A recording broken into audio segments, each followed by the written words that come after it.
Com a nossa repórter Camila Xavier, que veio acompanhando tudo isso direto do Congresso Nacional nessa semana. Oi, Camila, muito boa tarde. Boa tarde, Neila. Olha, isso que eu estou dizendo é fato, né? A gente sentiu que o senador Davi Alcolumbre quis, de fato, dar uma atrasada na leitura desse relatório para que essa CPI demorasse um pouquinho mais para ser instalada. CPI que tinha o objetivo de deputados da oposição inicialmente de discutir a culpa dessa fraude do INSS do governo Lula. Governo Lula que quer tirar essa culpa dele, jogar isso para o governo anterior, que era do ex-presidente Jair Bolsonaro. Vai ser muito difícil que isso aconteça, a não ser que, de fato, realize esse pagamento conforme eles pretendem anunciar, né? Exatamente, Neila. E é bem nisso que eles estão apostando.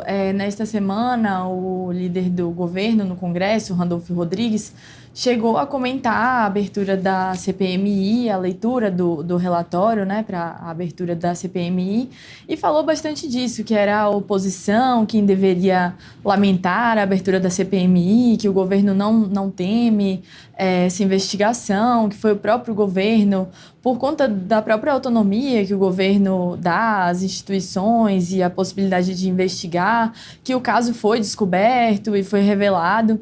Então, de um lado, nós temos o governo apostando que isso pode vai desgastar a oposição por revelar, eventualmente, culpados do governo anterior, do governo do ex-presidente Jair Bolsonaro, e do outro lado, a oposição justamente apostando nisso para desgastar o governo, mas, como você falou, essa CPMI chega tarde, porque o escândalo foi revelado já tem algum tempo, o governo já está se mobilizando para fazer o pagamento. Quando os trabalhos começarem, de fato, o pagamento já, a primeira parcela, o pagamento que deve também ser feito em uma cota única, já vai provavelmente já ter sido iniciado, sido feito. Então, para o governo, isso acaba, para a oposição, isso acaba enfraquecendo um pouco do plano de desgastar o governo, de que isso recaia sobre o governo. Mas, como você falou, a CPMI perde essa musculatura e nós vamos acompanhar, sobretudo porque a grande expectativa agora é quem deve assumir o cargo mais estratégico, que é o da relatoria, né? Hoje essa relatoria não tem nome, é claro que o presidente Lula vem lutando para que esse nome não seja do PL, já disse para o líder, para o deputado Sóstenes, que esse nome não vai ser de forma alguma do PL, deve ser do Centrão, assim como o nome do senador Omar Aziz, que foi o escolhido, que deve, de fato, ser o presidente dessa comissão, que apesar de ser uma pessoa, de fato, bem amena, um deputado bem ameno, que inclusive esteve à frente também da CPI da Covid, para quem não se lembra, teve uma CPI da Covid no Congresso Nacional, houve uma discussão enorme e ele era o presidente dessa CPMI.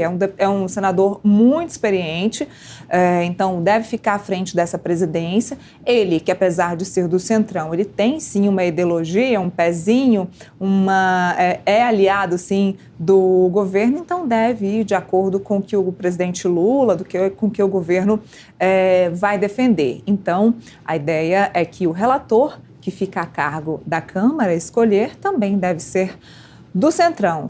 De fato, o PL, a direita, vem lutando para ter esse nome. Até o deputado Sóstenes falou ontem de novo que não vai desistir desse nome, mas ele também falou com você, né, Camila, que já deram um recado de que esse nome não vai ser da direita. Exatamente. Nós conversamos na quarta-feira e ele tinha acabado de ligar para o presidente da Câmara dos Deputados, Hugo Mota, e o presidente tinha dado negativa para ele, falou que não poderia nomear alguém do PL, porque o Senado deve nomear o Omar Aziz, como você falou, do PSD, um partido do centro, do centrão, então ele deveria seguir na mesma linha, não poderia nomear alguém do PL.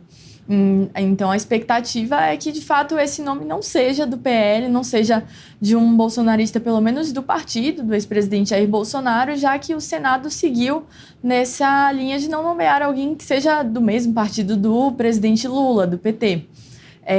Pelo que eu conversei hoje com o senador, o presidente Hugo Mota já tem pelo menos três nomes em mente, em vista, de pessoas que são do Centrão. O Sóstenes, o líder do PL, pelo que ele tinha me falado, ele tem alguns nomes do Centrão que ele gosta, que seriam um um pouco mais próximos dele, do partido, como o deputado Mendonça Filho, do União Brasil.